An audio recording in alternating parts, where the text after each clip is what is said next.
नमस्कार दोस्तों, मैं उत्तम मिश्रा फिर से हाजिर हुआ हूँ अपनी यूट्यूब चैनल से गढ़ी माई दरबार ईश्वरी चिकित्सा चैनल पर। आज मैं जो आपके लिए एक साधना लेके आ रहा हूँ, जैसा कि सबको पता है कि नवरात्रि आने वाली है। इस नवरात्रि में इस साधना को आप सिद्ध कर सकते हैं। बहुत ही चमत्कारिक साधना है और माता मसानी की साधना है। माता मसानी मसान की देवी है, महाकाली का ही एक रूप है। माँ मसान काली, इसे कई क्षेत्रों में अलग अलग नामों से भी जाना जाता है, जैसे शीतला मसानी या मसानी मेलडी, कई नामों से पुकारा जाता है। माता मसानी का इस कलयुग में तो अद्भुत चमत्कार है, बहुत ही तीव्र शक्ति मानी गई है।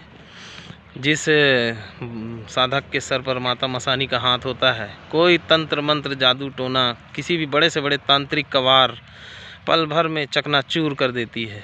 बहुत ही ताकतवर देवी है और हर तरह की विद्याओं में चलती है। इनसे तंत्र में बहुत सारे अनेकों कार्य लिए जाते हैं। ये माता मसानी जिसे सिद्ध हो गई, वो तंत्र में तंत्र मंत्र का सम्राट बन जाता है। बंदिश लगाने में इनका सबसे बड़ा रोल होता है। जो माता मसानी के द्वारा अगर बंदिश लग गई तो फिर उसे खोलना नामुमकिन सा हो जाता है। मैंने इनका काफ़ी अनुभव किया है। ये बहुत ही तीव्र शक्ति हैं। बड़े से बड़े कामों में माता मसानी को ही यूज किया जाता है। देखिए, जो माता मसानी का मैं अभी मंत्र दे रहा हूँ, इसकी सिद्धि 9 दिन में आप कर सकते हैं। अगर आप मेरे बताए हुए तरीके से अगर आपने किया 9 दिन, तो आप ज़रूर माता मसानी का कृपा का भागीदार बनेंगे, उनकी कृपा प्राप्त होगी, ये मेरा वचन है। देखिए, माता मसानी का जो मंत्र है वो आगे आपको मिल जाएगा। मैं अभी आपको कुछ विशेष बातें इनके विषय में बता रहा हूँ कि साधना में क्या क्या सावधानी रखना है।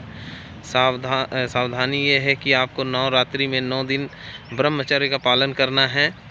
काले वस्त्र पहनकर ये और काले आसन में बैठकर पूरब दिशा के तरफ, पूरब या पश्चिम कोई भी दिशा ले सकते हैं, और कोई भी नई माला का प्रयोग करें। रुद्राक्ष की सबसे बेस्ट रहेगी। इस माला में पहले एक बार अपने गुरु मंत्र का एक माला फेरने के बाद, इस मंत्र का, गणेश जी का ध्यान करने के बाद, थोड़ा बहुत अपने कुल देवी देवताओं का, इष्ट का पूजन करने के बाद इस मंत्र को आप स्टार्ट करें। और इसमें सावधानी यही रखना है कि आपको ब्रह्मचर्य का पालन करना है और लहसुन प्याज तक का परहेज करना है पूरे 9 दिन। आपको ये करने के बाद आपको एक दीपक जलाना है। दीपक सरसों के तेल का जलेगा, एक मुखी, और उस दीपक को जलाना है बाजोट पे। माता काली की या माता मसानी की मिल जाए तो उनकी फ़ोटो स्थापित करें काले वस्त्र बिछा के, और उनके ऊपर एक फूलों की माला लगाएं। और कुछ सामग्री है, जैसे 5 अगरबत्ती, उनका लगा करके साधना करना है। और भोग में आपको रखना है 1 नींबू, 2 बूंदी वाले लड्डू, और 2 बतासे, और 2 जोड़ी लौंग, ये आपको रखना है। 1 कपूर की टिक्की, उसके साधना पूर्ण होने के बाद 1 कपूर की टिक्की पे 2 लौंग जलाना है, उनके नाम से भेंट देना है। तो ये आपको पर डे करना है। और माला, इसमें कम से कम आप 3 माला तो करना ही करना है पर डे। 3 माला का जाप करें। समय रहेगा रात्रि 8 से 10 के बीच में स्टार्ट करना है। जो भी आप टाइम एक बार डिसाइड कर लें, और जिस टाइम से शुरुआत करें बस वही टाइम आपको सब दिन करना है।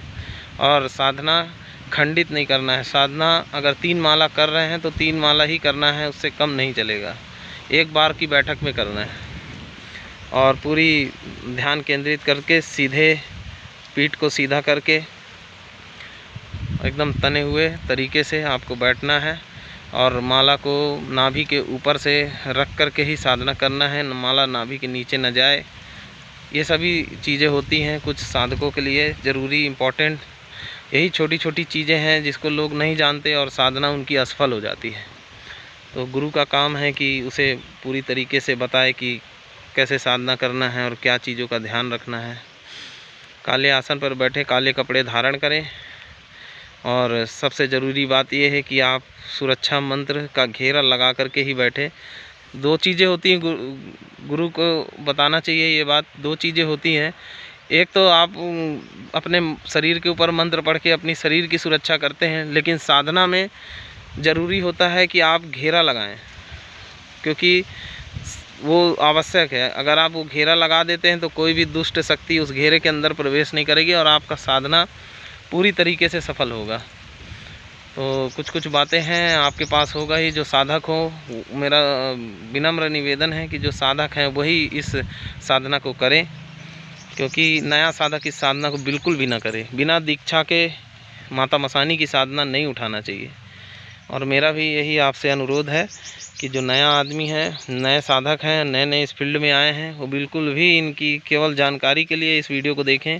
और जो साधक भाई हैं, पुराने साधक हैं, ज़्यादातर जो महाकाली के साधक हैं, वो ये साधना कर सकते हैं, बड़े अच्छे से संपन्न कर सकते हैं। और कुछ समान साधना पूर्ण होने के बाद पहली अमावस के दिन या और किसी शुभ मुहूर्त में शमशान में इनके नाम से भोग रखना होता है, तब ये साधना पूरी तरीके से सिद्ध हो जाती है।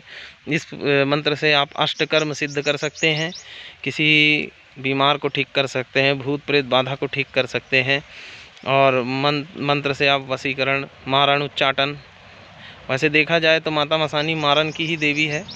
ज़्यादातर दुष्टों का संहार करने में ही ये देवी काम आती है।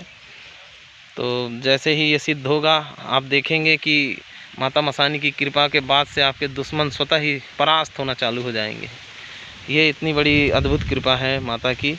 तो ये सब भोग जो मैंने बताया, ये भोग रख करके आंख बंद करके साधना करना है, सीधा कमर करके ये साधना को करें और माता मसानी की कृपा प्राप्त करें। तो मिलते हैं फिर आगे किसी और नए साधना के साथ। तो अभी के लिए इतना ही। जय श्री राम, जय महाकाली, जय माता मसानी।